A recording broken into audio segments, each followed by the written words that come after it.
Estamos chegando ao tempo das eleições para a escolha de prefeitos e vereadores.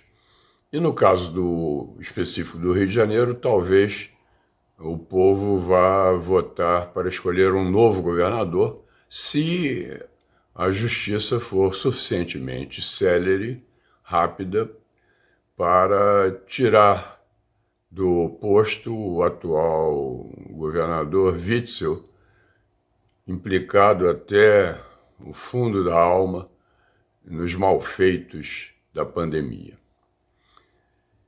É muito bom que essa eleição se faça pela população, porque se for de maneira indireta pela Assembleia Legislativa, os candidatos certamente terão que adquirir uma série de compromissos com seus eleitores, que são poucos, né? Não é a população toda, e já chegarão ao poder com programas e projetos que talvez não sejam prioritários, mas são do interesse dos deputados estaduais.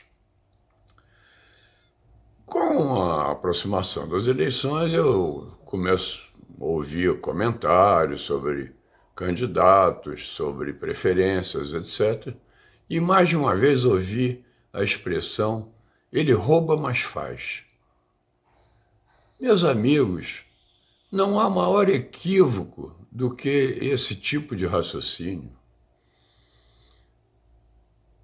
Eu responderia: quem rouba, mas faz, se roubasse menos, poderia fazer muito mais pela população, pela sua saúde, sua segurança, sua educação. A corrupção é crime. A corrupção destrói famílias, destrói empresas, como as empreiteiras implicadas na Lava Jato, que foram destruídas por culpa delas, porque se meteram a corruptoras e depois passaram a levar vantagens elas próprias. A corrupção destrói instituições. Na raiz da maior parte dos problemas brasileiros está a corrupção. A corrupção que mata, que destrói. Eu vou dar um exemplo extremamente significativo de como a corrupção pode prejudicar uma instituição extremamente valiosa. Vou me referir ao Sistema S. O Sistema S é esse conjunto de instituições que a iniciativa privada gere e que são financiadas com os descontos dos trabalhadores que têm carteira assinada. Trata-se de Senai e SESI para a indústria, Senac e SESC para o comércio, Senat e SESC para transportes, o SEBRAE para pequenas e microempresas, o SESCOP para as cooperativas, enfim, é um conjunto que recebe uma verba muito grande todo ano e cuja a principal função é a qualificação profissional. Parte importantíssima do sistema educacional brasileiro. Uma outra parte dos recursos pode ser destinada à assistência social aos trabalhadores. Quando Paulo Guedes, há tempos, falou que iria dar uma facada no Sistema S, tirando uma parte de seus recursos, ele o estava fazendo por saber que havia muitos malfeitos em andamento no sistema e que o principal artífice desses malfeitos era Orlando Diniz, o presidente da FEComércio do Rio de Janeiro, que já estava sendo bombardeado pela Confederação Nacional do Comércio, que é o órgão máximo na área de comércio, tentando tirar Orlando Diniz por meios jurídicos. Mas como a justiça demora a funcionar, Orlando Diniz continuou. Desde meados da década passada, já se falava a boca pequena que Orlando Diniz tirava para si do sistema Fecomércio cerca de R$ 1 milhão por mês. Orlando Diniz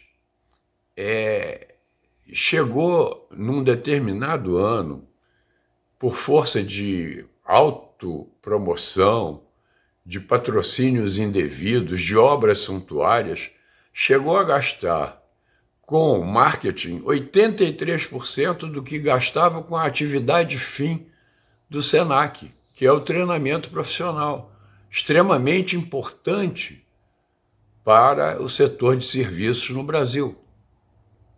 Foi por isso que Paulo Guedes se referiu a tirar uma parte dos recursos do Sistema S. Vejam, senhores, como uma pessoa pode prejudicar um sistema enorme que tem uma grande importância para o Brasil.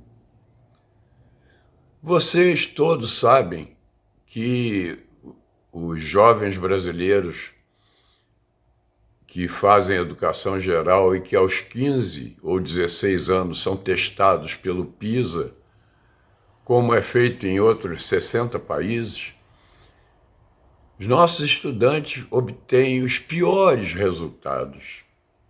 Último, penúltimo, antepenúltimo, nas provas de leitura, de escrita, de ciência.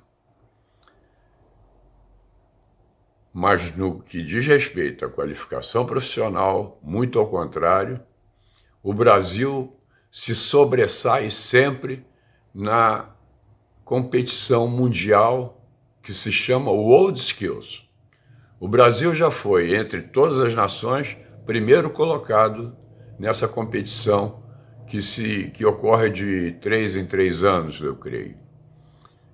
O Brasil envia para essa competição os jovens egressos do Senai e do Senac, geralmente mais do Senai, 70% a 80%, e 20% ou 30% do Senac, para essa competição aberta aos melhores, aos jovens mais habilitados de todos os países na área de qualificação profissional, treinamento profissional. Pois bem, o Brasil obtém sempre um grande número de medalhas de ouro, um grande número de medalhas de prata, de bronze e sempre menções honrosas. Isso nós devemos à excelência do Sistema S, que não pode ser destruído por causa dos malfeitos de um de seus gestores, que fez miséria realmente. Orlando Diniz se excedeu, né?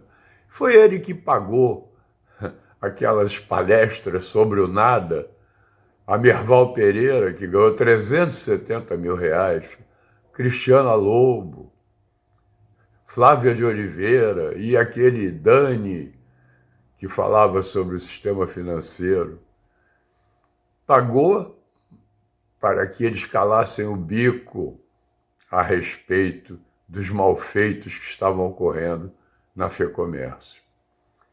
E fez muito mais, pagou a muito mais gente. Nós estamos sabendo que os advogados de Lula estão implicados e muitos outros figurões aí fazem parte da delação de Orlando Diniz.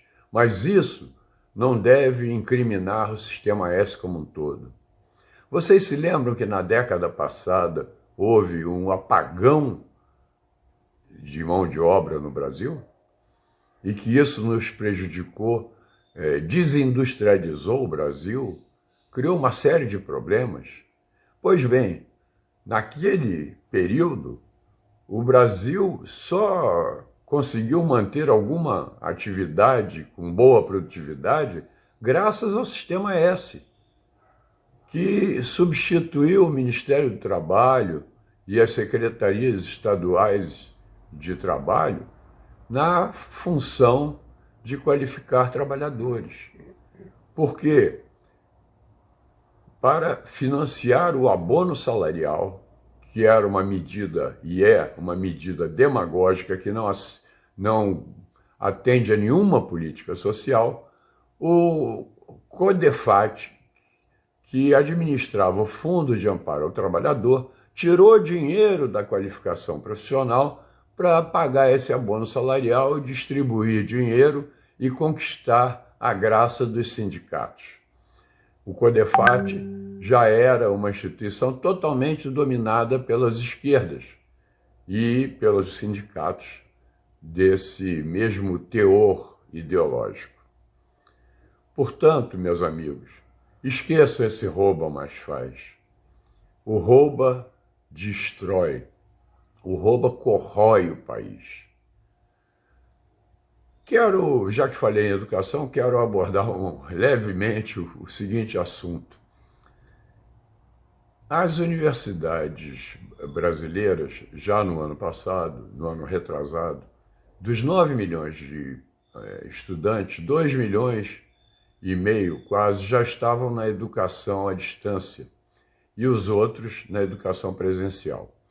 Esses alunos que estavam na educação à distância estão tendo um ano letivo normal, ao passo que os outros não estão tendo as aulas presenciais por força da pandemia e seus professores, principalmente das universidades públicas federais, se recusaram a dar aulas à distância, aulas remotas. Disseram que isso seria uma exploração do governo. Ora, essa gente não tem nenhuma solidariedade humana, não pensa no Brasil, não pensa na educação, mas eles vão ter a paga, eles vão ter uma decepção no futuro, porque o governo descobriu que a educação à distância é muito importante, deve ser reforçada. E o governo deve agora tentar fazer a conectividade abranger todo o país, todas as camadas da população e, por força disso, deixar que a educação à distância seja expandida com boa qualidade. Apenas temos que tomar cuidado com o charlatanismo que é possível na educação à distância. Temos que manter avaliação de qualidade e controle de qualidade com rigor. No mais, esses professores que aparelharam a educação superior brasileira e que fazem a cabeça da juventude e esquecem de dar aulas de conteúdo, esses vão pagar no futuro muito caro pela sua omissão, pela sua falta de humanidade e de patriotismo.